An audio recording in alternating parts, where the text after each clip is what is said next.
छाया, किरण आणि तिच्या वडिलांचा जीव धोक्यात आहे. तू प्लीज त्या दोघांनाही त्या गुंडांपासून वाचव. सावली, काळजी नको करू, काही नाही होणार. उलट आपण जी ॲक्शन घेतली आहे ना, त्यामुळे तो सावध झाला असेल. त्याला अपेक्षाच नसेल की आपण असं काहीतरी करू. तो काही नाही करणार. करायचं असतं तर एवढ्यात केलं असतं त्याने. आणि जर फोन आला तर किरण आपल्याला कळवेल ना. मग काय टेन्शन घेतेस? सोड. तुम्ही म्हणताय तसंच होऊ देत. तसंच होणार.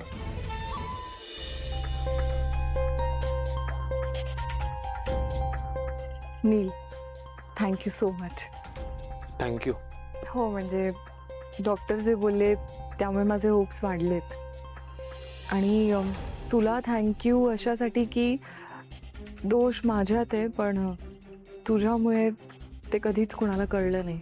म्हणजे आपलं किती भांडण झालं, किती वाद झाले आपल्यात, तरी तू कधीच ही गोष्ट जाऊन कुणालाच सांगितली नाही. ऐश्वर्या, हाच फरक आहे तुझ्यात आणि माझ्यात. तू लोकांमधले दोष शोधतेस आणि त्याचा फायदा घेतेस, पण मी तसं नाही करत. मी ते दोष विसरतो आणि पुढे जातो. ऐश्वर्या, नवरा बायकोंनी त्यांच्या चुका लपवून त्यांचे चांगले गुण जर लोकांसमोर मांडले ना, तर ते नातं जास्त टिकतं. बहुतेक माझ्या बाबतीत तुला ते जमलं नाही नील. माझे कोणते दोष लपवलेस तू? ऐश्वर्या, बऱ्याच चुका लपवल्यात नाही, पण आता हे तुला समजलंय हे माझं बॅड लक. नील, ऐक ना, जाऊ दे आता, तो विषय नको. पण आज फक्त आपण दोघे बाहेर गेलो, मला मला खूप आवडलं ते. ते ठीक आहे, पण आपण फिरायला नाही गेलो होतो. आपण क्लिनिकमध्ये गेलो होतो. आय नो, पण तू ह्या गोष्टीसाठी रेडी झालास ही पण माझ्यासाठी खूप मोठी गोष्ट आहे. आपल्या नात्याची नवीन सुरुवात आहे असं समजूया. अच्छा, हे नवीन नातं सुरुवात व्हायला आपल्यामध्ये काही बिघडलं नव्हतंच. म्हणजे माझ्याकडून तरी काही बिघडलं नव्हतं. या सगळ्या गोष्टींना कारणीभूत तू आहेस, आणि आता ती जबाबदारी तुझी आहे की तू कशी आणि किती सुधारतेस. तोच प्रयत्न करते.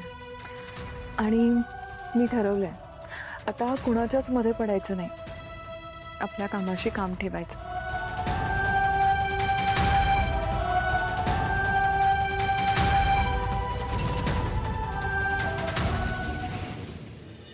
मला भूक लागली आहे.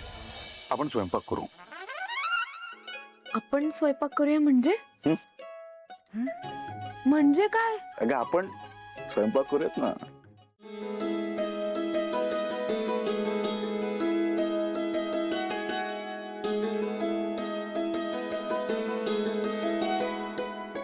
तुझ्याशी कसं बोलायचं मला माहिती नाही.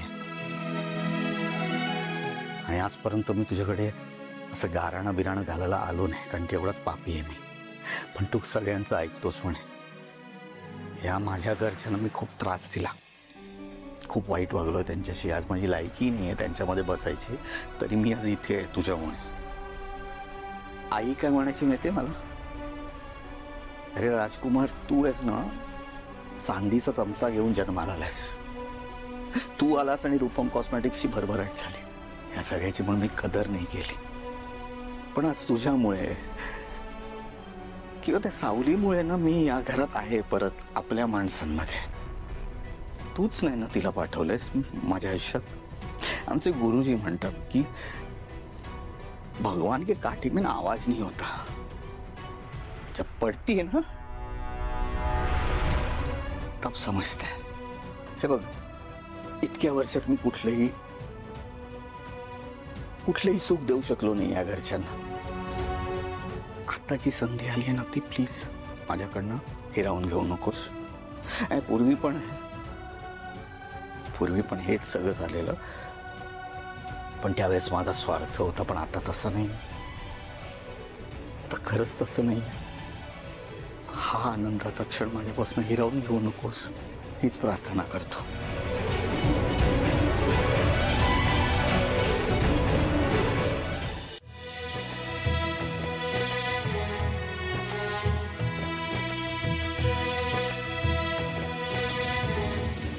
थांब जरा,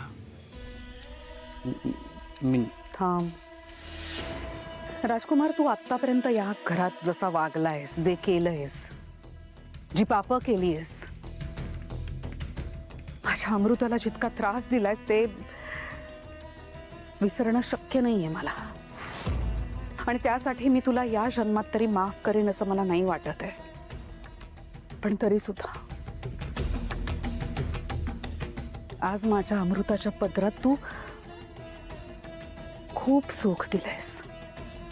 मला, बाबांना तुझ्याकडून नातवंडांचं सुख मिळणार आहे आणि ते आम्ही नाही विसरू शकत. आम्ही आजी आजोबा होणार होतो इतक्या वर्षानंतर.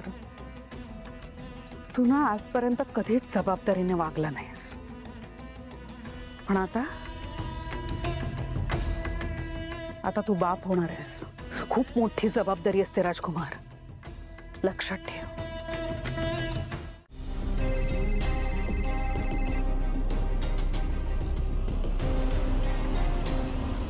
हॅलो. तुझा हॅलो गेला खड्ड्यात. तुला मी सांगितलं होतं ना कोणाला कळू देऊ नको, पण तू माझं ऐकलं नाहीस. तू सारंग, सावली आणि तुझ्या त्या शेपट्याला घेऊन माझ्या आठवण आलीस ना. तुला ते लोकेशन मिळालं याचा अर्थ तू पोलीसमध्ये पण गेली असशील. तू माझ्या दोन्ही अटी पाळल्या नाहीस.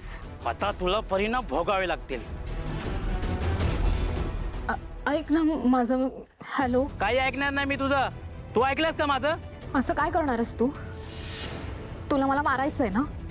मारून टाक एकदाच. असं नाही मारणार तुला मी. तू मेलीस तर तू तुझ्या त्रासामधून सुटशील.